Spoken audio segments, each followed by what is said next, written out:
Okay. So, excuse me. Um, let's just go back to the Mishnah for a minute, and we'll catch up to where we were.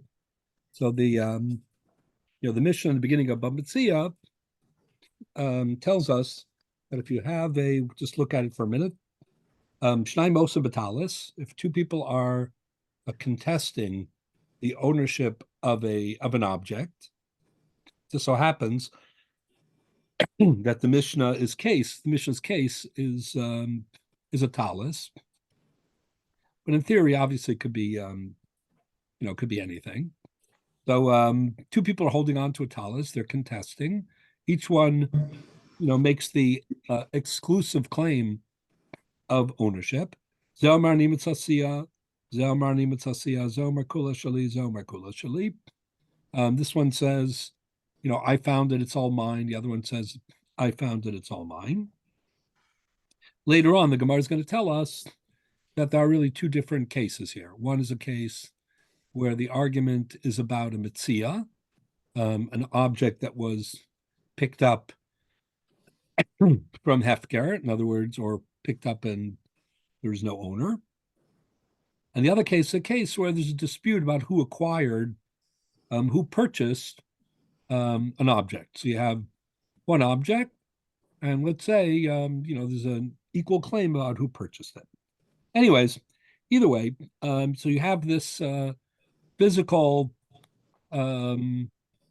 jostling, I guess, going on. Two people holding on to a talus, and on a legal level, you have each one making a mutually exclusive claim that the object belongs only to him. So the Mishnah says that the conclusion is Ze Yishava she'en lo b'pakos michatzia, Ze Yishava she'en lo b'pakos michatzia. Each one takes a shvua that he owns not less than a half. Later on, the Gemara will ask, like, why this strange, formulation? Why not just say each one, swears that he has a half, or each one swears that he has a whole? So the Gemara doesn't like that. They give explanations why it doesn't say that. Instead, it says each one swears he has at least a half.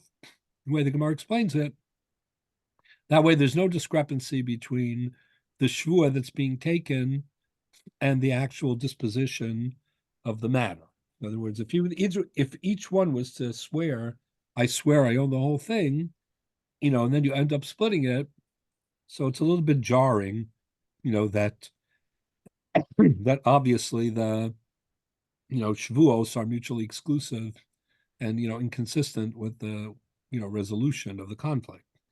To say, each one says, I own a half, that's just not accurate because each one really claims that he owns the whole thing. So that's how the Gemara later on, we'll get to it, explains that we use this funny language. It's not clumsy. It's just, it's an intentional usage in order to cover, certain considerations.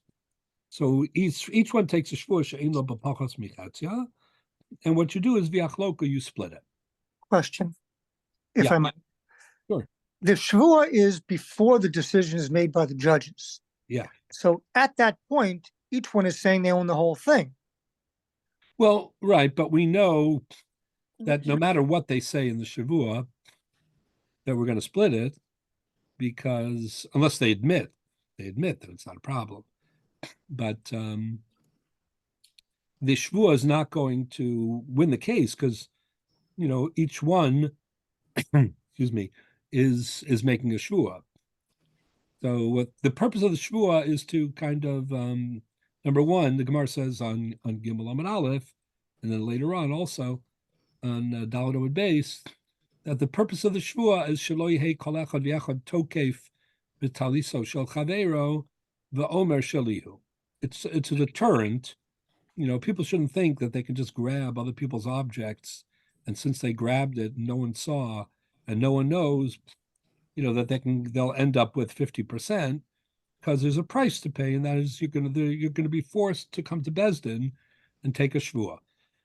Now, what we hope happens with the shvua, and this is the principle, we come to the principle of what we call chashud mamona lo chashud shvuasa, that even if we think, you might want to steal, there are some people who are more wary of taking a false shvua in Bezdin, with a Sefer Torah, with Shem Hashem, the whole bit, that they won't do. So that will not only be a deterrent, to begin with, but it also may encourage, the false narrative, to make an admission, right? So it doesn't fit under any of the two categories of shua deraisa, shua No, derabbanan. this is not sure. Although But it is a shua of a Gimel, notel. It is a shua of a notel, right? so that's the question. There are two different questions here. One, is it a shua deraisa or a shua derabbanan? That's one question. The second question is, if it's a shua derabbanan, there are two types. One is called shua nishba v'niftar, when you take a shua, in order to establish that you don't need to pay out anymore, or you don't need to pay.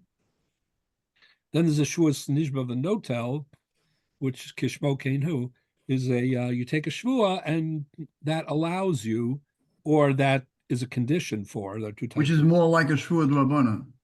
That's certainly shvua. Every shvua nishba v'notel, every shvua that you take when as a condition It's a shua derabbanan. is a shvua derabbanan.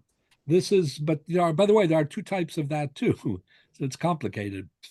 The Mishnah in the 7th parak of Shavuos it's a very long Mishnah, has a whole list of cases of nishba v'notel, of cases where you swear, and because that's a condition for collecting.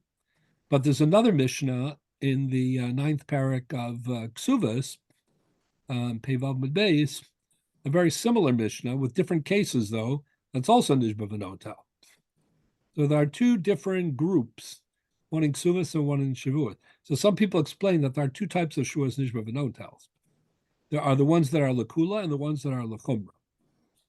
By which I mean, sometimes Torah you would take without a shavua, because your position is a strong position in court, and therefore, you're really entitled. Your claim is enough to win your case, or what it is that you're going to take. Midrabanan, as a rabbinic additional stringent requirement, they said, you know what? Let him also take a shvua. That's called nishba v'notel. To assuage the feeling of the other guy. To assuage, kind of like lahafis. We say shvua sachir, lahafis daito shabalabayis. Sometimes we say, to appease the other fellow. The other fellow's, he's on fire. He's like, how can they do this or taking my? So at least, he'll feel that he pursued every possibility. And so, we're not going to let this guy take it if he doesn't take a shvua. So at least I get him, at least that's an option. That's called shvuas nishba v'notel lahachmir, meaning by rights of din Torah, he should take without a shvua, but we added an additional requirement. Then there's another group, the opposite, where minat Torah, you would lose the case. But midrabanan, for whatever reason, they said, if you take a shvua, he'll give it to you. That's called nishba v'notel, not lahachmir, but lahakel, meaning it's to the benefit of the nishba, that he normally would lose the case. This is winning him the case. So there are people who think that the two types of nishba v'notels are reflected in two different mishnayos. The mishnah in the beginning of the 7th parak of Shavuos, those are the nishba v'notels.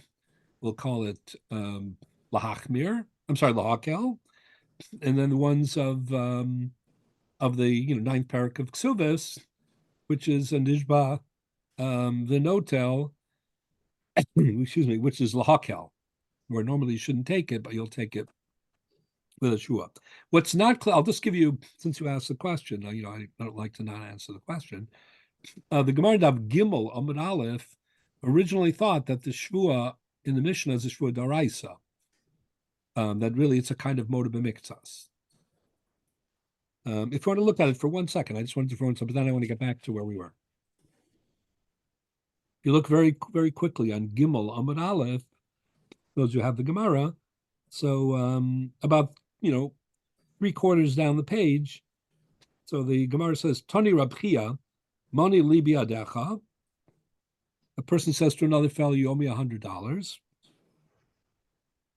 Hello, Omer, and hello, Omer, and the other one says, in the Chabiyadi Club. First, I see Rabbi Roth has joined us, and I haven't seen Rabbi Roth since the end of Yevamos, which was in June. So I just want to say hello. It's good to see you. Good to have you back. Delighted, thank you. Bab Mitzia. So, Mani Biadecha, the guy says, you owe me $100. Hello. The other guy says, Ein lecha biyadi klum, I don't owe you anything. Normally, that's Kofar Hakol. Kofar Hakol, there's no Shvua Daraisa. However, the Gemara here has a Chiddush. The Gemara says that if ha'edim mi'idim also sheyesh lo chamishim zuz, again, we'll talk about this extensively at the right time. We know the principle of moda b'miktsas. Moda b'miktsas is, I say you owe me $100. You say, I don't know 100, but I owe 20 or 80 or 30. That's moda b'miktsas, meaning I admit partial obligation. Something's going on there. But let's say it's not, let's say he's kofar bakol, but the edim establish that partially the claim is true. Edim or Eidechad? Edim. Edim. Yeah. So that's called Rab Chia Kemaisa, the first case of Rab Chia. Rab Chia said that if edim, plural, if two edim me'idim, they testify sheyeshel chamishim zuz, that he really does owe 50, then the law is that no sin lo chamishim zuz. He has to pay the 50. That's obvious because there's evidence, testimony. But the chiddush is v'yishava al ashar. He has to take a shvuas moed b'miktsas on the rest. What's the thinking here? Shelo tehei hodas piv gedola mehadas edim. But I thought Eidos is such a strong evidence that, if he would admit that amount, he'd have to take a shvua daraisa. So if the Edom established that amount, it's not going to be less powerful than his own admission. And that's more of a mix. But Adoras Piv is supposed to be stronger than Edom, no? No. Well, I mean, you say Edom. Ki. Portrays Kameya. And it's Ki with Chafadimyan. Well, we'll get to it. So then the Gemara says, the Tana, why am I telling you this now? In answer to your question. The Tana Tuna, the Gemara says there's a proof that this is the case. What's the proof? From the Mishnah that we just read, the first Mishnah in Bab Metzia. How's the proof? Shnai Moksim Batalas, Zel Marni Mitzasiya B'chule. In the case of Shnai Moksim Batalas, the Gemara says, Ahachi Kivin the Tafis Anan Sadi Dmad Tafis Haidi Dehu. Each one is holding on to the talis. So on the 50% that is considered to be, I guess, his control, it's as if there's this is the Gemara's comment. It's as if there's evidence, as if there's witnesses, right? Umayda toughest Haidideyu, and the other guy also. Each one, it's almost like he has witnesses that he's an owner on 50%. Uktani Yishava, and yet you have to take a shvua. Why do you have to take a shvua? Because each one has eidos, and it's like Rab Chia Kemaisa. Now later on, the Gemara in Daf Dalid Amud Aleph, and a daf later, the Gemara says that's not a good proof at all, because both sides have equivalent of eidos. So obviously, that's not what's going on. But the reason I'm telling you this is an answer to your question. Is a shvua in the Mishnah a shvua daraisa or a shvua drabana? The Gemara briefly on Gimel Amud Aleph thought that it was a shvua daraisa, that it was moed b'niktsas. And then the Gemara in Daled Amud Aleph says, no, it's not. It's not that at all. So what just to be clear, on a shvua drabanan, obviously a shvua deraisa, if you lie, it's very bad. A shvua drabanan, not good. You're off the hook completely, or what is it? No. I mean, it's where a shvua deraisa is more chamor, and for many different reasons. Right. A shvua drabanan b'nekitas chayfetz, you're still lying in court. And especially the Nishba V'Notel B'Nekitas Chayfetz means you're holding like a Sefer Torah or something. You might be Nishba B'Shem Hashem. So it's less severe than a shvua. I'm trying to understand how less severe. One, they're going to burn your whole body. One's just your leg. I'm trying to understand. Meaning, in other words, what is less severe, more severe? I'm sorry to give trying to understand what. We'll discuss it when we get to it. But a shvua d'oraisa, for example, can convert into a chiyuv mal. Let's say you refuse to take a shvua d'oraisa. Right, then you have to pay. There's a principle Oh, called right, no. right, right, right. We don't have that principle by with shvua d'rabanan. It's a less, even if it's, again, if it's a nishba v'notel, what I called lahakel, I mean, the only reason you're taking is because of the shvua. So then if you don't take the shvua, you're not going to take. But that's not because it's converting into money. It's because the shvua is the only way that you have rights anyway. But let's say a nishba v'notel lechomra, where you would normally min Torah take it without. If you refuse to take the shvua, it's not going to convert it to a chiv mamon, right? It just doesn't have that. There are many differences. Well, Gemara says I'm not familiar with the shvua d'rabanan. That's why I'm asking. If you want to look it up, so the Gemara says in Masachet, which by the way is a good thing to look it up. That is, where's Daf Yomi these days? Daf Yomi, what daf exactly, Andy? What daf are we on? I think we're in the Ayin We're on Zion. the boat. The boat. Ayin Zion boat. in Where? About Basra? Basra, yeah. Yeah, what you're included in the boat sales today. In the When what? you sell a boat, Mocha Svina. what's included by a boat? You do Mochas Hasfina. Okay, good. Oh, Ayin Zion. That's a good daf. They're all good dafim. They're all good. They're all good. Osios Nikdos B'Mesira is on Except that we get a break now because since it's the Rashbam, the dafim are smaller. Right. So that's Osios Nikdos B'Mesira, my memory. Right, yeah. Where if you need a shot, hand it over. After Bava Basra, you learn what? Sanhedrin. I think you're right. And then Shavuos. To get the Gemaras, yeah.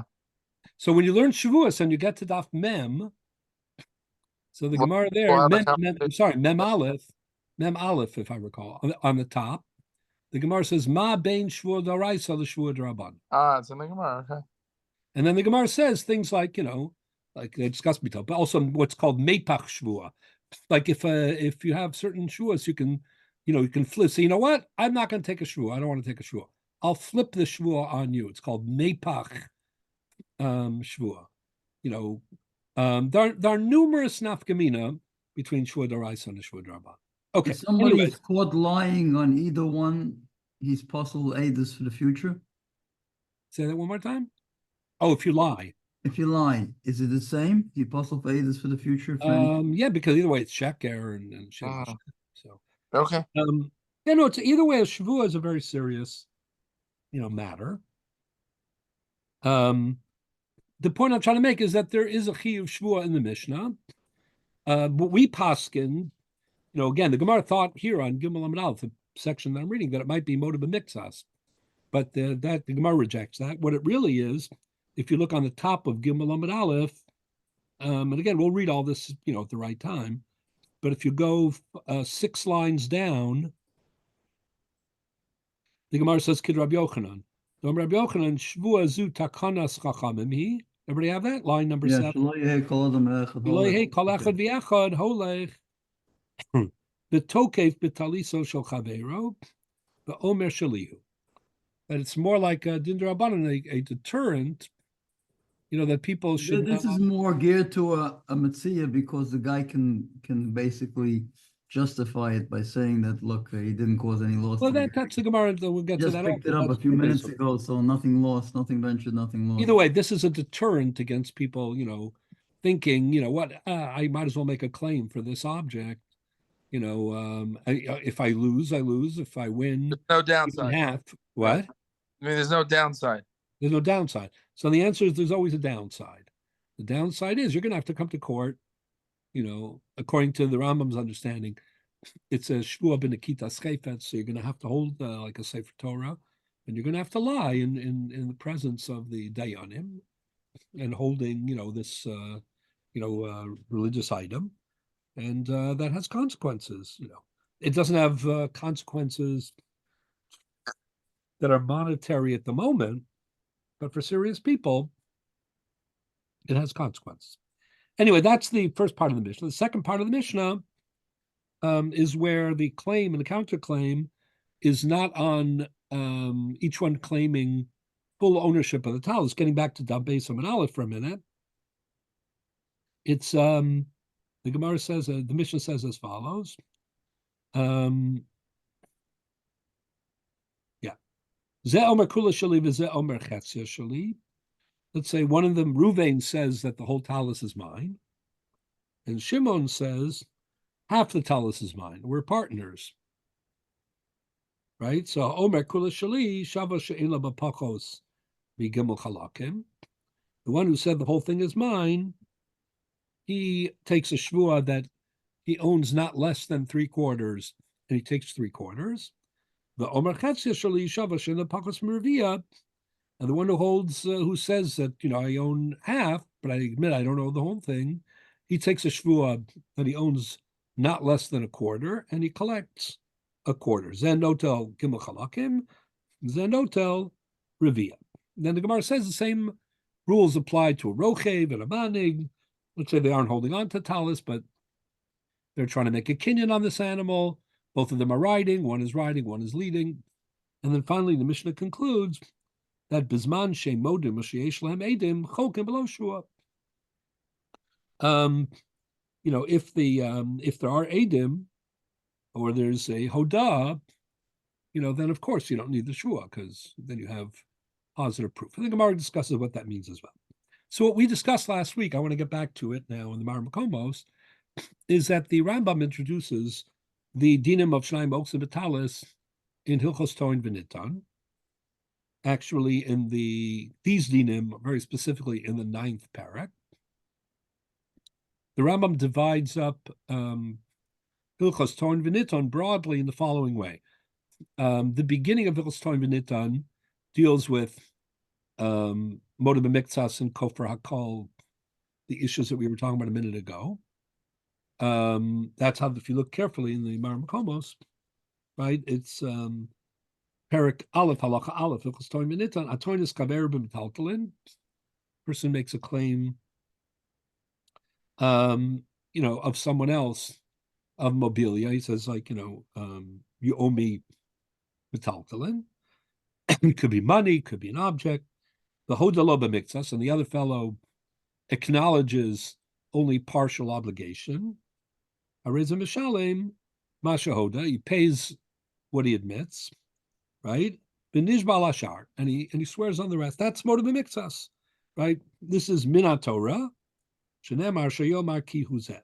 The way the limud is, Asher Yomar, he says, Ki Huzeh. Ki Huzeh means partly true, but not fully true. I mean, a partial acknowledgement, not a full acknowledgement. Ki Huzeh.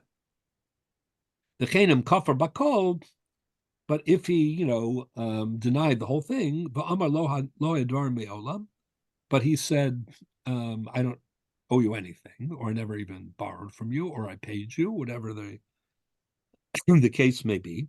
Beid Echad made Shehu Chayev Lo, but there's a single aid, a witness, who corroborates the claim, the charge. So even though there's a Taina and a Kfira Gemura, it's a Kofar Bakol, nonetheless, there's an Eid Echad. So here too, the rule is Hareza Nishma Min HaTorah. The Pia Shmulamdu Shekol Makom Sheshnayim B'Chayv and Osa Mamon Echad B'Chayv Shua. Whenever two witnesses are effective in determining monetary obligation, if you only have one witness, then you end up with a Shua Daraisa. Shua of Eid Echad is the second category of Shua Daraisa. Chein Lamdu M'Pia Shmua She'Eid Echad L'Kol and L'Kol Chatas and Akam. And then the Rambam sums it up in the next halacha. There are 3 shvuos doraisa in Doin V'Nitan. One is Misha Hoda B'Miktzas Amatalklin, Moed B'Miktzas. Second one is Misha Chayev Eid Echad, what we just said. If he has one witness that supports or that opposes his claim, that also is shvuah doraisa. And the third one is Hashomer. That when I deposit something to be watched, and there's some controversy about whether or not, there's an obligation, what happened to the object, and that, is significant because it determines my liability as a shomer. So the shomer also has to take three parts to that shvua, no? So there are 3 shvuos potentially. We'll talk about it. What happened to it? Because it's not in his possession. So we'll talk about it. Yeah. Anyways, so the Rambam speaks in the first chunk of Hilchos Toim V'Nitan, excuse me, is about motive mixas and these other shavuos, etc. Then the Rambam deals with the problem of metalton, a dispute over metalton, a Toim V'Nitan, litigation over either money or metalton, where you don't have, a motive mixas or an eid. And that includes, like in Parak, that's, starts in Parak, but in Parak Tes, that's already Shnai Moks and Betalis, and so on and so forth. And then in Parak Yud Aleph of Hilchos Toim V'Nitan, that's when the Rambam switches to the rules of dispute when it comes to real estate, I mean karka, like the sugyas and cheskes abatim. Like as you say, I'm the title owner of this property. You're squatting in my property. Gimel Shonim. Gimel Shanim. So that goes till the end of chapter 15, which is the end of Hilchos Toim V'Nitan. So what's interesting is that the Rambam introduces the whole Toim V'Nitan by saying mitzvah asay achas he din toin umoda ukofer in very broad terms, and he starts off with moda b'mixas, which is clearly doraisa, but he characterizes it in a much broader way, namely the rules that determine how you resolve disputes in the absence of full evidence. All of these things are under our single mitzvah in the Torah, meaning following these laws has biblical significance. And Sefer Mitzvos, he does something similar. I read it last time in Reish Mem Vav. The Rambam here is consistent, with a pattern that we find throughout. For example, the Rambam counts in his minyan of 613 mitzvos numerous institutions of civil law. For example, there are Arba Avos Nezikin, as we know. There are 4 types of Niske Mamon, damages caused by things that you own, like your animals and so on. So the Rambam counts the different categories of Nezek as different mitzvos in the Torah. The Rambam counts the Shomrim. He counts actually 3, not 4. That's because Socher has the laws of either Shomer Chinam or Shomer Zachar. We paskin that's the laws of Shomer Zachar, but the Rambam counts 3 different mitzvos, because there are 3 legal categories in Shomrim. So the Rambam counts 3 mitzvos on the Minyan Taryag, and so on and so forth. Meaning the Rambam is very liberal in counting institutions of mitzvos. And a lot of the mefarshim on Sefer Mitzvos and other achronim were puzzled by this. Because typically when we think of a mitzvah, you think of, something that you're obligated to do or obligated to refrain from, Essen and Lavin. But if we're talking about Dine Nezikin or Dine, Shomrim, or Dine Toin V'Nitan, right? In what sense are these mitzvahs? So they were puzzled. But there's another puzzle. The question is, why are they mitzvahs or why are they separate mitzvahs? Oh, exactly. So I think these are 2 different questions. Because of the And latter now I'm part, joined- they're separate pesukim, which may Even lend- if you say that, these are mitzvos, why are they broken up, basically, in the way that they are? Why couldn't they have been because the why Torah couldn't breaks all- it up. What?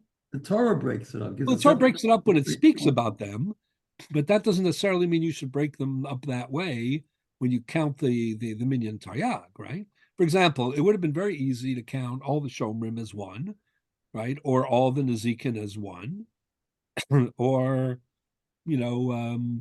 or not to count Toin V'Nitan, or to count it within something else. So I want to give you the alternative, and I want to analyze that for a few minutes. The alternative is at least the comment, if not the practice, of the Ramban. So if you look at the at the Marmakomos that we have. One second. Yeah, this is, I'm guessing, page 3. Hasogas Ramban, the Sefer Mitzvahs, the Rambam Shorish Yudalid. It's the last line of page 2 and the beginning of page 3. Okay, everybody have that? Page 3 of the Marmakomos. It starts by saying, Hine nishlama atzasenu be'ikarim ha'elu lodia kavonas bal halachos bahem ulahagid sveikosenu anachnu be'inyanam. Everybody have that? On the top of the line? Yes? Okay, I'm getting a nod. Shtiga Kada Adam, yeah. Good to have you back for the nodding, but more for the presence. Presence of the presence. Okay, so this is, let's a little background. As we know, the Rambam was, again, very innovative. He wasn't the first person to write, or to enumerate 613 mitzvos, but he was, the first to elaborate them in a very clear way, number one. And more importantly, the Rambam, set down guidelines, principles about what he counts and what he doesn't count. With all of that, you would think that, so he clarified everything and there's nothing more to say. But, that it couldn't be further from the truth. He basically staked out what's, usually we think that there are 14 sharashim, like 14 major principles, roots basically, but 14 major principles that determine what should be counted and what should not be counted. Right. The first one, for example, is his attack against the Bahag, like you should not count mitzvahs d'Rabbanan, the Rambam says. And then the second one is discussing what about things that are derived from a drasha. Do you count them or you don't? It's called Midivrei Sofer. Okay. Anyways, do you count things if they're, if they're mentioned more than once? Let's say the Torah speaks about the same asay or the same lav multiple times. Should you count them multiple times? And so on and so forth. So the Ram has 14 principles. So, as you can imagine, he had these principles and he, used them to attack Gaonic predecessors, especially the Bahag, Baal Halachos Gedolos. And anybody who followed him, scrutinized his rules and also the application of the rule, the examples of the rules. So there's a huge literature, not only on the Rambam's actual count of 613, but just as lively, if not more lively, on the 14 cardinal rules of counting. That also triggered like enormous attention, commanded attention. And of course, everybody knows that the Ramban wrote a critique of the Rambam Sefer Mitzvos, all aspects of it. Some of the most exciting parts of the Ramban's critique are his comments on the Shorashim. So in the end of Shorish Yudalid, after finishing his critique, the Ramban says, Hine nishlama atzasenu. This is the top line of our Marmakomos on page 3. Our idea, our suggestions, have been completed. The ikarim ha'elu, with respect to these, cardinal principles. Lo dia kavanas balalachos bahem. To, my goal was to explain, to defend the Baal Halachos Gedolos, against the attacks of the Rambam. Ulahagid sveikosenu anachnu binyanam, and also to register my own doubts or disagreements about either the principles or the examples, that the Rambam brings. Okay. But then he says, V'yeshli od safek. However, I have one other, thing that troubles me, something I'm not sure about. The kushya, and a question. V'hu mimasha amru, the Sanhedrin. And the problem is, this is because of what the Gemara says in Masechet Sanhedrin, on Nun Vav Amud Aleph, There the Gemara discusses Sheva mitzvos b'nei Noach. So the Gemara says, Sheva mitzvos nitztavu b'nei Noach. Right? There were 7 Noahide commandments. But they're categories, not individual. What the Ramban points out is that if there are only 7 Noahide laws, right, that's a little misleading. They're Because categories, no? some of those laws, have a lot of details and applications. So he continues, V'hinei manu inyan ha'arayos kulan mitzvah achas. V'hadinim kulam mitzvah achas. V'chein inyan avodah zara kulo mitzvah achas. The Ramban is saying, in the 7 mitzvahs b'nei Noach, the categories of dinim, civil law, which is one of the 7, and arayos, right, prohibited or illicit relationships. Those of you who were here last year, we discussed that very extensively, right, including the parsha in Kedoshim and the parsha in Emor, the difference is that we're given more mitzvahs. I'm sorry, Nachremos, what I say. The difference is we're given more mitzvahs, so we should have the opportunity to harvest lona mitzvahs. That's a gift that we were given by the Rebbeinu Shalom. They have categories of. Rab Chananya ben Akasha. Yeah. Could be. We'll see in a moment what the Ramban says. I think for sure that's true, but I think it's more than that. So what the Ramban is asking is, if all of Araya, if there's more than one case of erva that's prohibited to a ben Noach, and we'll see in a moment, L'shitaso, he himself is of the opinion, elsewhere, we'll discuss it, that dinin of bnei Noach isn't just a one, detail law either. According to the Ramban, it means to set up a somewhat extensive, civil legal system. And avodah zara of a ben Noach also includes more than one detail. So what he's really asking is, v'heim shavim, this is the question, v'heim shavim bali Yisrael, shem chayavim, b'kol ma she doesn't sheli Yisrael mamisan aleha. There's a lot of overlap with Dinei Yisrael, right? And nonetheless, we're counting how many arayos are counted in Dinei Yisrael. Again, we talked about it last year. A lot, right? Each one of the ervas is a separate lav. And there's several isurei avodah zara. As for dinim, that's Jewish civil law, right? At least according to the Rambam, there are, dozens and dozens that are counted. So basically what Ramban is asking is, how come when it comes to bnei Noach, we count, a large unit as one integrated mitzvah, and when it comes to Klal Yisrael, we break it down into individual mitzvahs. Okay, so you gave an answer, it could be right, for pragmatic spiritual, enrichment. Of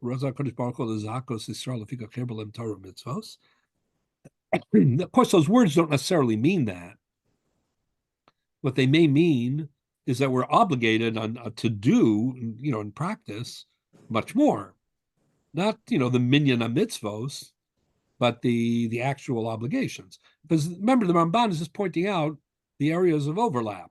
But don't we have some kind of Zara, arayos, there are tons of areas where there's no overlap.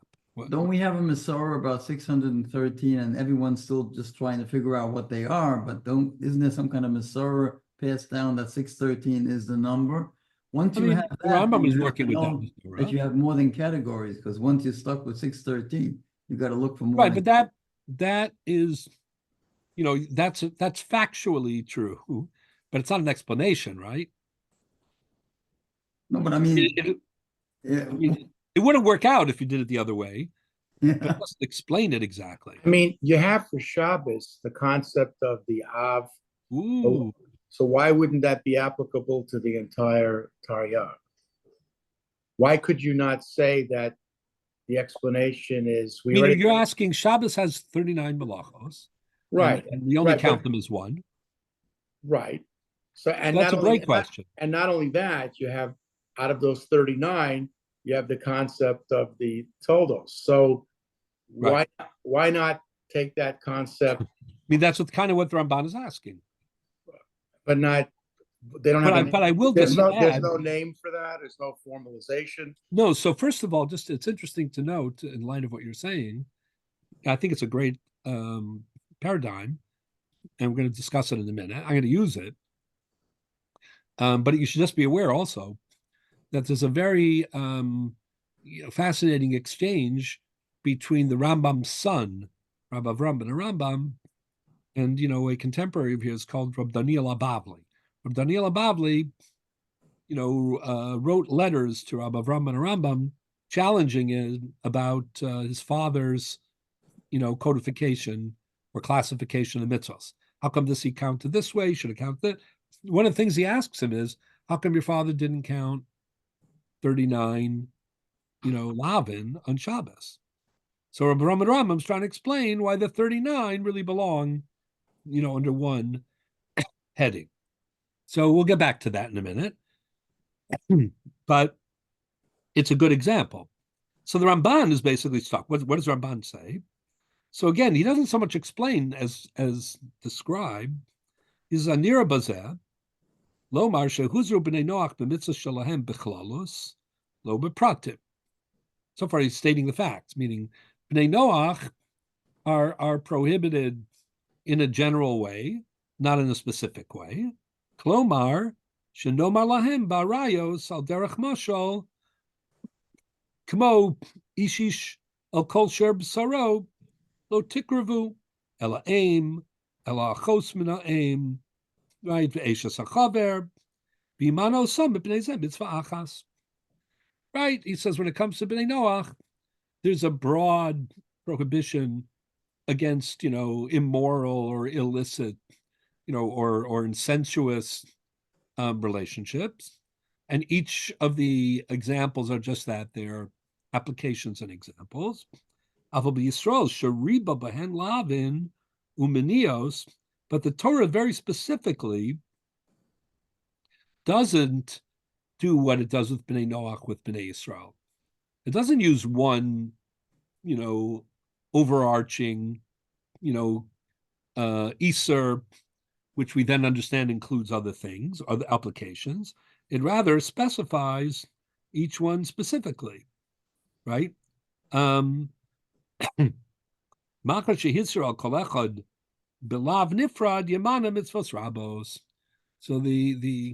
Ramban says, since the Torah goes out of its way, to say lo this and lo that and all this and all that, instead of saying, don't get involved in an illicit relationship, and then you have to figure out independently, what this includes, which is the way it is with Bnei Noach. No separate law in Bnei Noach, for each individual one, but there is in Klal Yisrael. So is Ramban giving a technical answer about, why we make this distinction, or is this, just push the question back? How come the Torah specified for Bnei Yisrael and didn't specify for Arayos? I'm going to get to that in just a second. The second example is Avodah Zarah, where the Ramban says, one second.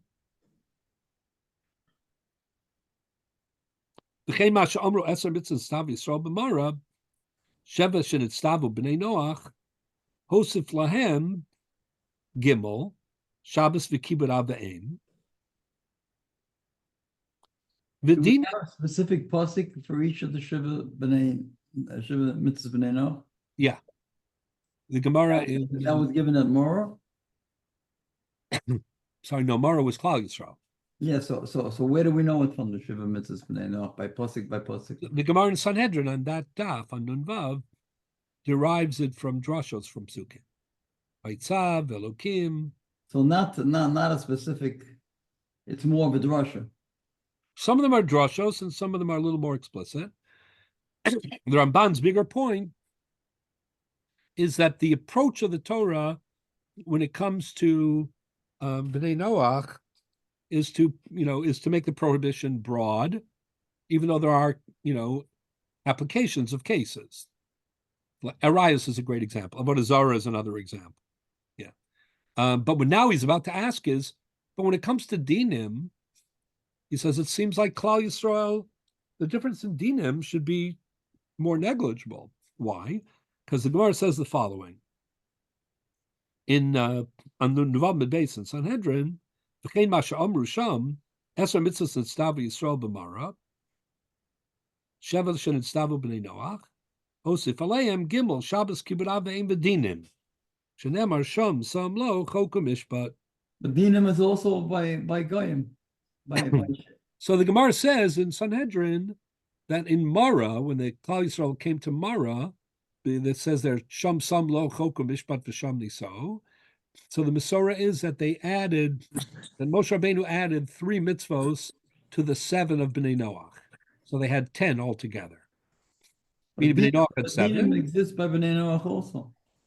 What? One of the 3 added was dinim, I think I heard you say. Yeah, so the Gemara asks that question. We'll get to that in a few minutes. The Gemara says, what do you mean Hosif Aleim Dinim? Dinim is on the original list.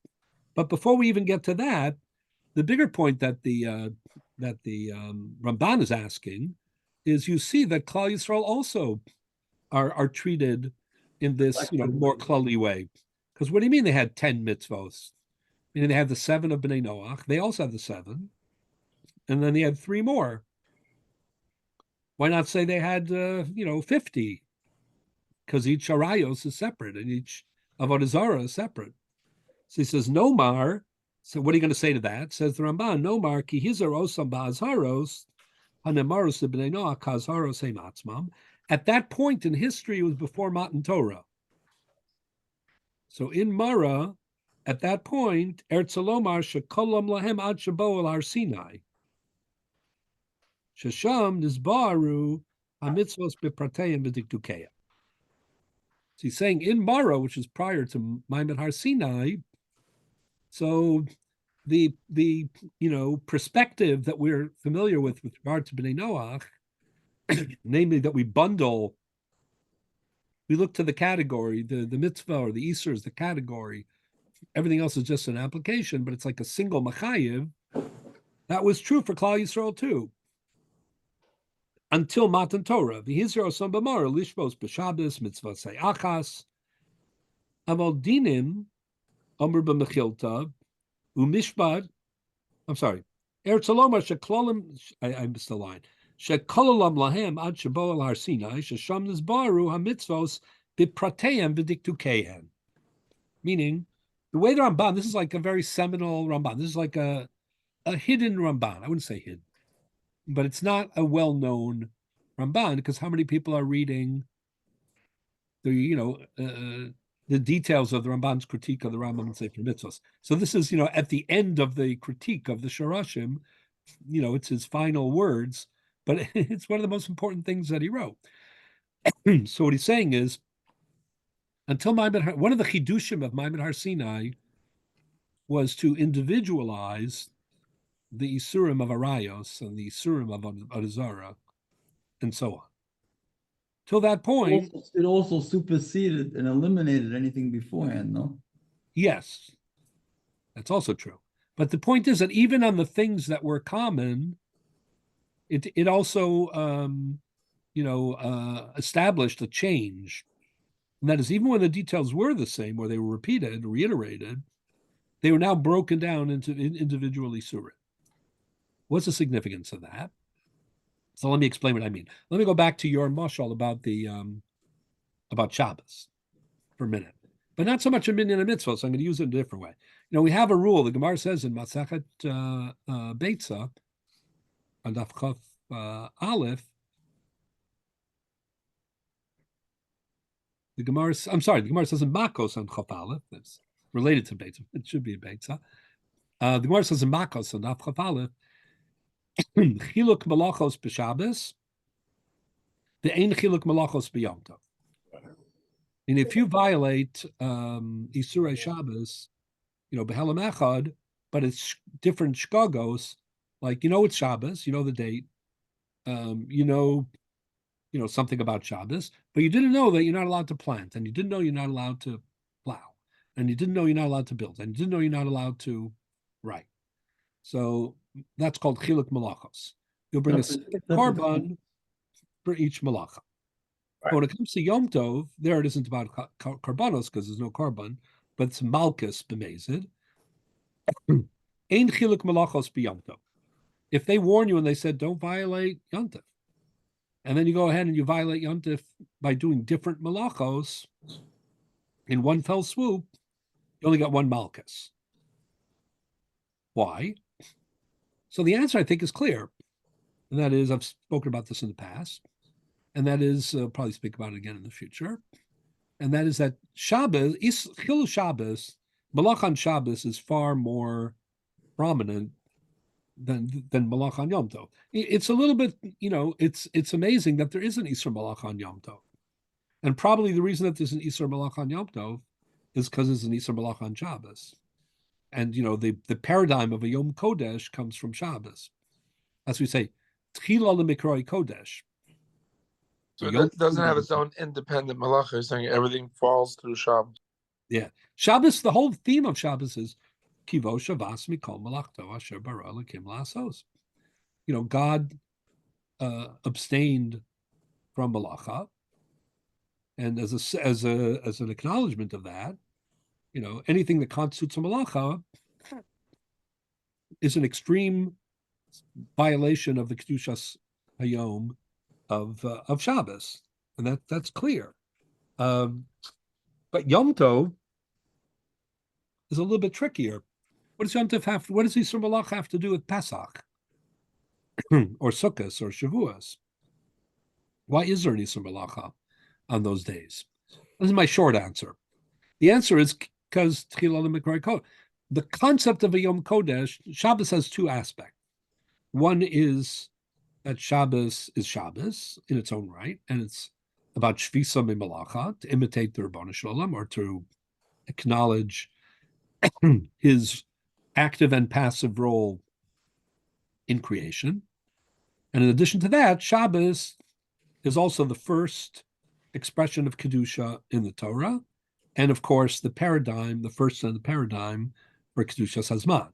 So sanctity and malacha are contradicting each other, in other words. The what? Sanctity, Kedusha, and malacha are at odds with each other. Well, we know that from Shabbos. Yeah. It's not, they're not really, there's no conflict with Pesach or Sukkot. It's with Yom Tov. You know what I'm saying? Now, if there's a Kedusha, then malacha defies the concept of Kedusha. Yeah, but it does it, what I'm trying to say is it does it differently. I'm just using this as a mashal. It does it differently in Yom Tov than it does in Shabbos. And that's why there's chiluk malachos b'Shabbos, in my opinion, because every malacha is a category, which requires, that we refrain. And every violation of that is a separate hammer, that is banging away. I mean, couldn't you say that the essence of Shabbos of the day? But on Yom Tov, it's enough to say that there's a collective Yisur Malacha that includes, the 39 Avos Malacha. I'm not going to discuss right now how Heter Ochel Nefesh fits into that, but it certainly does. Couldn't we say that the essence of Shabbos is that Hashem Kavayochel rested, so Yeah. that the malacha is the key? Yeah, that's what we're saying. On Yom Tov, it's just an expression of the Kedusha of Yom Yeah, Tov. that's what we're saying. which It's exactly requires what we're saying. It's not could we say. That's exactly what I'm saying. So what I want to say is something similar. What the Ramban is saying is for Bnei Noach and for Klal Yisrael, Kodem Matan Torah, the way that we looked at certain Isurim was in a very generic and general, way. Like, you should have holy, relationships, not illicit, relationships. And any illicit relationship, is an example, that is prohibited. But it all belongs to a single category and concept. And the same is true about Avodah Zarah. And the same is true about dinim. Namely, the details. You're supposed to have a legal system that is, according to Ramban, we'll see in a moment, that is extensive and fair, right? And the details are just that, they're details. And they could be formulated as a single mitzvah in the Torah. What Matan Torah came along and did was it expanded our purview, our horizons, our understanding. It expanded our obligations as Ovdei Hashem. So it's true, that there's still a broad category of avoiding illicit relationships. This specificity, and of course it's also expanded, of what constitutes an illicit relationship, is correspondent, to the greater aspiration of Kedusha. Again, last year we spoke about, an illicit relationship, Eshesach, which is so complex, which can be turned around, into maybe even a hutra, and all the Abba Shol talk and so on and so forth. Everybody remembers it, fondly. We leave it behind, but we never, leave it behind. So, but that underscore, we talked last year about how there's a difference between the way the Torah speaks about a daughter-in-law, let's say, and a and a mother-in-law. And there's a difference between the way Torah speaks about a mother-in-law and other things. Mainly the details, the nuances. Is the problem here the direct kurva? Is it the undermining of the tznius and the sanctified relationship with the the hyphen, the son, the father, the brother? Is it my daughter-in-law that is prohibited to me, or my my son's wife? Those kind of things. That's not just illicit relationships. That goes to the heart of how the Torah very specifically sees, family structure and the web, in general of relationships, etc.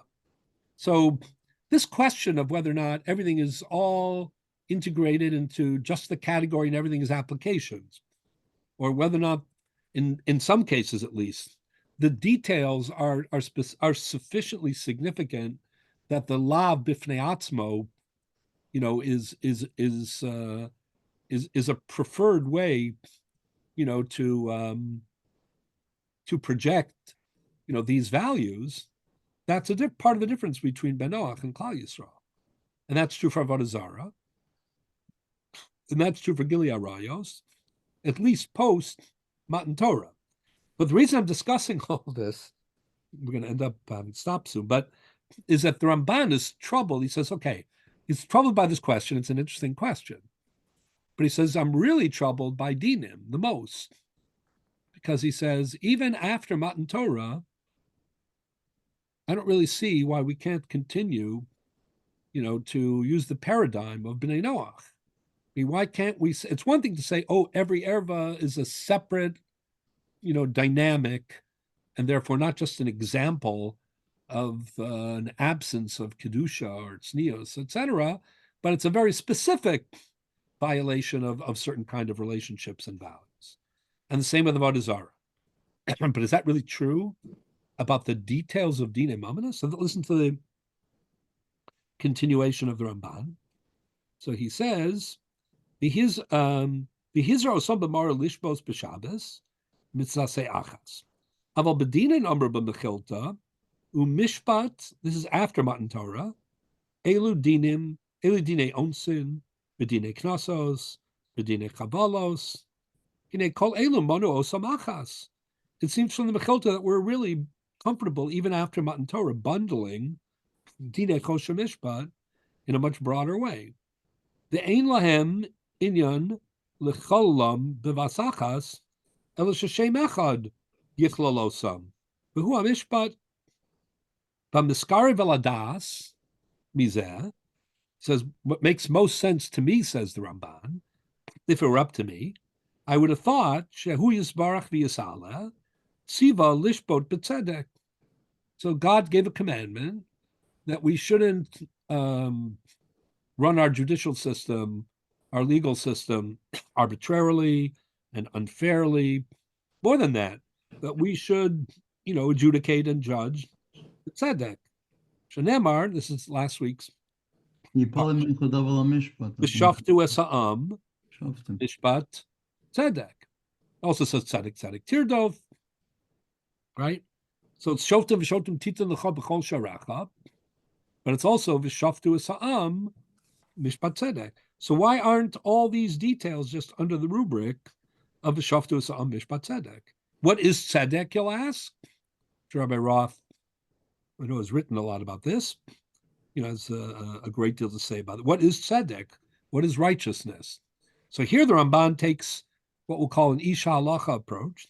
Tzedek hu lasos b'chol davar v'davar min hanoladim bein bnei adam kasher tzivahu yisala osanu. Tzedek means you have to reconstruct tzedek. Tzedek is defined by resolving the disputes that come up between people according to the laws of the Torah. You have to reconstruct them, you have to apply them, and you have to reconstruct them. That's tzedek. And then he adds, V'lo nachush ala parshios v'achilukim, right? B'dibur, b'kol asher ein lehem tzivui muchlat lasos kacha o kacha, o minia muchlates li'shamar min ha'po ala ploni. He says, since the Torah doesn't, at least when it comes to rayos and avodah zarah, the Torah has multiple formulations of isurim and chiyuvim, and we're saying, okay, that enlightens us. Again, I don't think it's just Ratzah Kadosh Baruch Hu L'Zakas Yisrael, unless you want to interpret that in this way too, meaning it isn't just like, more opportunities to add merits, and to avoid demerits, but on the contrary, the specificity is a different level of avodas Hashem.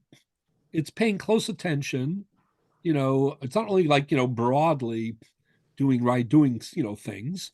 It shows that there are specific opportunities, are specific types of relationships, and so on and so forth, that warrant, a separate lav in the Torah. It's not that is it a higher level of observance? Yeah. And in which the details differentiate and become values in their own right. But the Ramban says, I would have thought that if the Torah uses the language of, tizaher or of tzivui, then that's fine. But when it comes to choshen mishpat, rarely does the Torah use the language of tzivui or azhara. So if that's the case, lishomer min ha'po ala ploni. Does it tie into the Asisa Yasha Tov Bein Hashem? So that's very fascinating because the Ramban himself on Vasisa Yasha Vatov famously says that the Torah, why does the Torah speak in such generalities? Asisa Yasha Vatov. Because you could be a novel with Shus Torah. Yeah. He connects it to his comments about Mitzvah Seiv Shabbos and Kedoshim Tiyu, Alti Naval B'Shus HaTorah. He says, look what I wrote in those places. And he says, that's what Vasisa Yasha Vatov is, meaning, so the Ramban, in one sense. Maybe that's what separates us from the non-Jews. Oh, for sure. But there's an added 2 points that we need to know here. I'm going to have to stop in a minute, but 2 points to add. One is that in the end of the day, despite what the Ramban says here, in his minion of Taryag, does he count the institutions of Choshen Mishpat separately or not? Yes. Yeah, he does. Well, put it this way, if he didn't, in his commentary on Sefer Mitzvos, the Ramban also tells you when he thinks the Rambam overstepped and counted things he shouldn't have. And then he has to have an equal number. So he has to make up for the difference. And when he omitted, if you remember last year when we did Yevamos, we had a couple examples of it. He has about 20 that he has to struggle with. Yeah, Essen and Laban. But if he followed his conviction on this issue, right, he would have had 50 to replace. So it's easy to figure. Nicely say for V'nachzi, we could look at the list. The Ramban has a list of Essen, Sheshachach HaRambam, Lemanos, and Lavin, Shehushmatu al Yedei Rambam, and we can see no, he ended up not arguing and not taking out, the Toin Vinitans and the Nazikins and the Shomrim. So somehow he, was expressing his puzzlement, which I think, the window into the Ramban's thinking is valuable in its own right. And I think it's a fascinating issue. But at the end of the day, he didn't do it. The Tashbates makes this ha'ara. That's the Rashbats or the Tashbates. He wrote a work on Minyan HaMitzvos called Zohar Harakia, kind of a commentary on Shlomo. Even Gavirel has like a very gnomic, like a poem, just like Reb Sadragon had like a poem. And, many years later, Rabbi Yerucham Fishel Perla wrote 3 massive, now I think they broke it up to 5. It's like the Minyan HaMitzvos, So it's, he has this massive, massive work on, trying to figure out what the poem meant, and then it's an excuse for him, to weigh in on Taryag Mitzvos, which it's a great book, terrific book. So the Rashbats, many years early, the end of Skufas HaRishonim, already did the same thing. It's called the Zohar Rakia. On Shlomo ben Gabriel, it's very hard to know what he meant, but the Rashbats weighs in. So he quotes this Ramban. They didn't have it in the Bar Ilan program. I'm not sure why. I should to speak to my sister. She's involved in the computer side, but for some reason they didn't have it. But I think I copied down in 2 places he has it. I think I copied down the language here in the Mar Makomos. Just give me 1 second. Trying to find the right page. And then I'll tell you what I think this is all about, and we'll finish with this. At the bottom of page, of this page, no, a page something. It says Rashbats, Zohar Rakia, Os Tesvav. What page is that? 4. 4, thank you. On my pages, I don't have page numbers. But this is page 4. So he says the following: V'ladun bedine mamanis, imitzasase, to adjudicate according to the laws of Choshen Mishpat, Jewish civil law, is a single mitzasase. Shenemar v'shoftus amishpat tzedek, the came beperik shnei daineg zelos amru hayase v'hayase, al dine mamanis v'kavadat Torah. The Gemara, they're saying there's a clash between kavadat Torah and broadly and laws of Choshen Mishpat, hayase v'hayase. So it sounds like, there's reason to think that all, observing meticulously the, pratim, the details of Choshen Mishpat, of Jewish civil law, of Mishpatim, is a single mitzvah, hayase v'hayase, right? And then he says, v'haramban, hichnis b'mitzvah zu, kol dinim, referring to the Ramban that we just read in the end of the Shirashim. He thought that, the Shoftus HaMishpat Tzedek includes all of dinim, right? Bein Knossos, V'dinei Chavalos, V'dinei Onsin, V'dinei Mamanos Kulam. He's more expansive than what the Ramban actually says. And there's an additional raya about Hayase v'Hayase. Shezeu Bechlal V'Shoftus HaMishpat Tzedek. V'nistayeya Bazeh, he brought further evidence from this. Mimasha Amru, the Gemara, Eser Mitzvos and Savi Yisrael B'Mara, then he adds, Aval b'sof dvarav, ani roa shu maskim l'minyana shel harav zal. He says, in the end, obviously what he means is, we don't find that, he substituted, 50 more mitzvos to make up the number. So in the end, obviously, he acquiesced to the Rambam's count. Shu mona kalachas me'elu mitzvah, Kimoshi is bar b'meshiyavo. So he says, but maybe he didn't feel committed to Taryag. Not everybody did. I think that all kosher mishpah belongs in a single mitzvah. Yeah. So what is the? So there's two other things to mention. The Ramban here is also very much l'shitasa. So let me explain that. I'm not going to read it inside right now. But let me just explain. As we know, one of the mitzvahs of Bnei Noach, one of the Shemets Bnei Noach is dinim. Dinim means civil law. But the Rambam, in the same page, if you look at the Rambam in Hilchos Malachim, Perek Tes, Halacha Yudalid, the Rambam has a very narrow view of what dinim means. According to the Rambam, dinim, discussed this other times, means to enforce the other six. There are 7 mitzvahs Bnei Noach.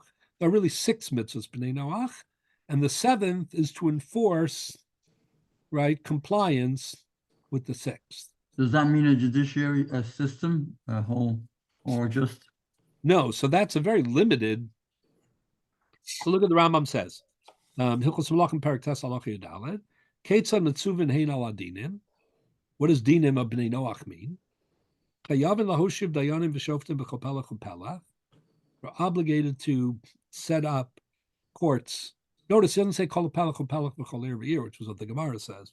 Is the shoftim v'shoftim titin l'cha? It's based on shoftim v'shoftim titin l'cha. That's how we know. Okay.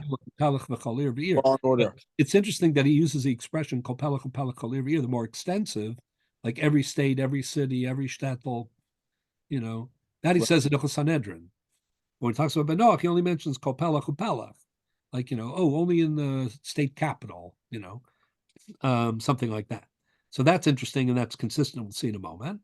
Laduin b'sheish mitzvah. What's their job? Their job is to enforce the other 6.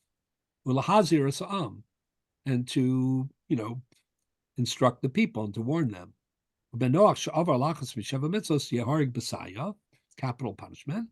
This is it's very rare for the Rambam and Yana Chazaka to weigh in on a Bible story, Parshanut. That's why this is the big. They could kill everybody in Shem because they. The story of Dinah and Shechem in Parshas Vayishlach, as we know, is a very strange story, right? Because Shimon and Levi, you know, waged war in the whole. They wiped out the whole city.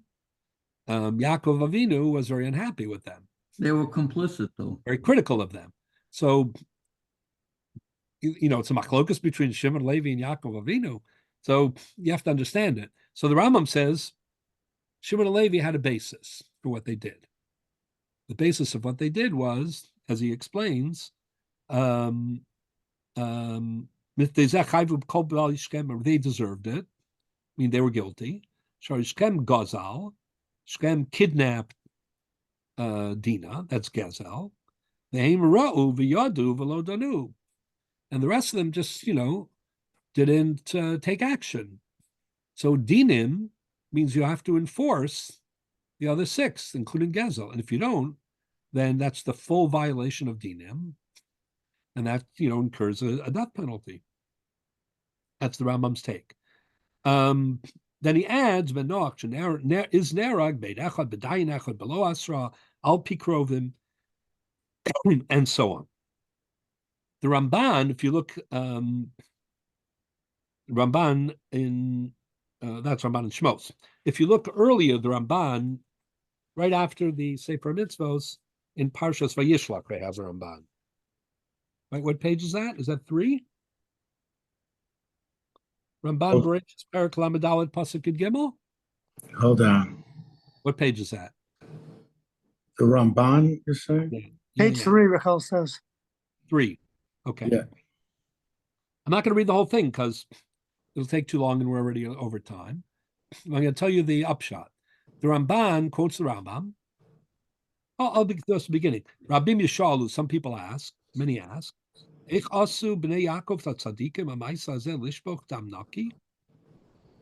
could Shimon and Levi, you know, how could they wipe out a town with no justification? But Rav Heshiv b'Sefer Shoftim, he quotes this Rambam. Then he says in the next paragraph, Ein dvar malala nechonim b'einai. If they were justified, well, why was Yaakov critical of them? Well, Yaakov, In my opinion, the Yaakov Rambam's told them they're answer, living in Golos, and they have to understand that. I think the Rambam's answer to that question, which he doesn't tell us, is very profound, very important.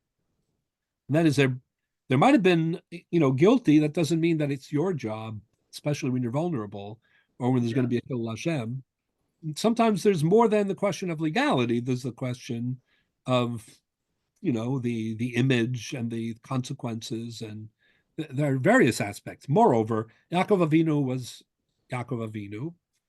He was the father. He was Yisrael. He was the Bechir Ha'avos. For them to behave without consulting him, and especially what turns out to be against his will, deserves, severe. And he held it against them till the end. He criticized them even in Parshas Vayechi. In the end, right? And that's what the Ramban points out. That's like, listen to the Ramban. Ramban says, why isn't Yaakov Avinu, in front of the line? He says, V'im pachad mehem, if it was out of fear, lama ka'as al banav v'iv orar apam, it says orar apam ki az ve'evrasam ki kashasa, right? Achal came b'Yaakov afitzem b'Yisrael, after achar kama zmanim. That wasn't right then. That was like, decades later. You should have been said, look, it all turned out okay. I'm not angry anymore. Because what you did was right. Obviously didn't think what they did was right. But onashosam v'chilkam v'hefitzam, all referring to the psukim in Vayechi. Elohim zachav yasu mitzvah bitku belokim v'etzilam. They did good, no? Ramban thinks emphatically, no. Doesn't say why, from his point of view, did they not do good. Al daiti adinim shemanu l'bnei Noach b'sheva mitzvah shalahem einam lahoshiv dayanim b'kol pelach upelach bilvad, like the Rambam says.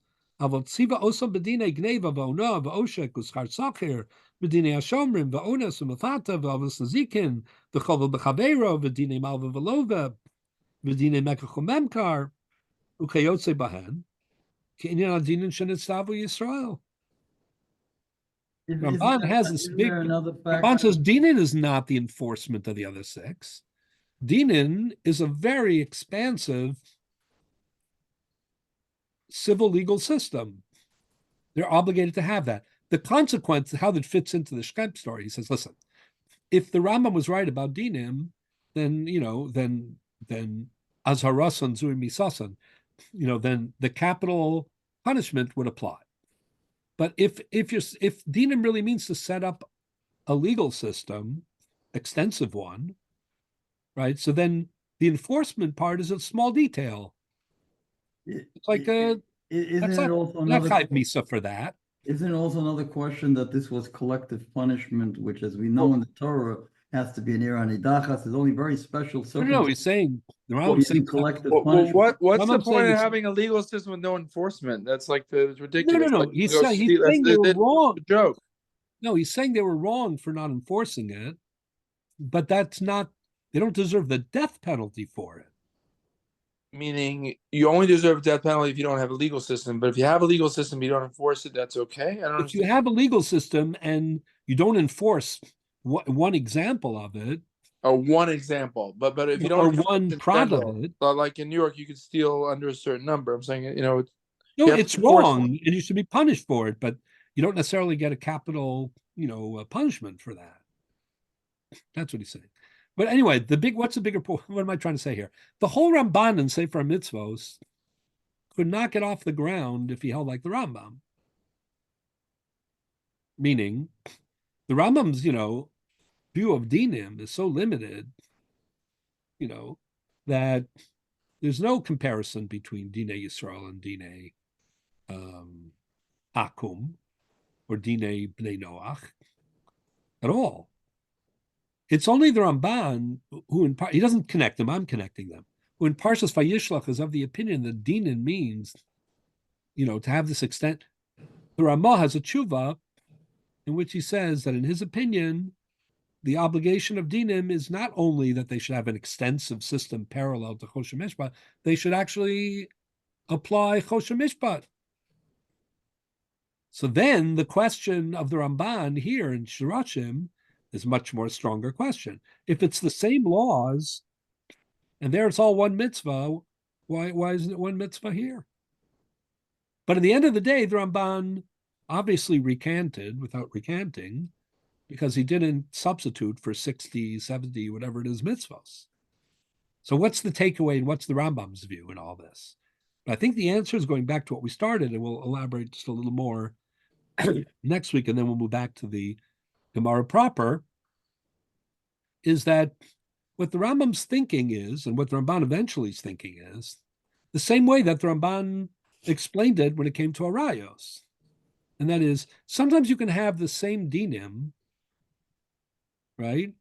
But the context, the framework, the aspiration, changes the whole way that you look at it. So when you have Choshen Mishpat, and it's also part of Orach Chaim and Even Ezer and Kodshim and Taros and Zroim, that's a different Choshen Mishpat. That's a Choshen Mishpat which is interested not just in fairness, consistency, and efficiency, but also in higher values of saying, even when it comes to Bein Adam Lamakom, right, that we're applying the way that the Torah's view is about Eidos and Dayan. The level of quality to what we do, not just doing it. And by the way, this is the other Ramban that I have here in Parshas Shmos, in Mishpatim. So, the Gemara, the Psukim say, Ela Mishpatim Asher Tasim Lifnehem. The Drasha and the Gemara and the Medrash, Lifnehem v'lo Lifnei Arkos. There's the idea that all things being equal, if Jews have a dispute, they shouldn't go to secular court. They should go to Jewish court, and they should be tried by Jewish law, if that is conceivable. If you live in a place where there's no enforcement, that's a different story. But so what the Gemara says, or what the Medrash says, is afilu kishadineim kedineinu. Let's say the secular court on this particular matter has the same laws that we do. There's still a prohibition of arkos. So of all people, the one who speaks about this most extensively, pretty much, is the Ramban in Mishpatim. He tries to explain, why this is. It's different. And I think that's exactly the point. Meaning, you can have the same laws, and they can, you can accentuate them for their efficiency and consistency and their fairness. And sometimes you can find in them, because they're connected, to a much more aspirational, program of, religious program, and to a wider set of obligations in life, they assume different, significant additional dimensions of significance. So the placement of, that's what we say in the pasuk in Shoftim, ki pale mimcha davar, right? If you have a problem and you can't. What is it? Bein dam ladam, bein din ladin, bein nega lanaga. So the Gra has a famous comment. It's what do you do? It doesn't matter whether it's Shnai Mosim Batalis or it's a Nige Batim, question, or it's a Dam, Nida question. You might think, these are all different areas. They have nothing to do with each other. But Kula Miro Echad Nitnu. Torah comes from a single place, despite the different Miktzos HaTorah. And the Supreme Court of the Jewish people, V'kamta li'alisa lamakom, which sits in the Lishus Hagazis, for good reason also, that Supreme Court, is supreme over all the different Miktzos HaTorah, all the different branches. That's because they're connected. And it's true, Choshen Mishpat has certain unique features, and Kodshim has unique features.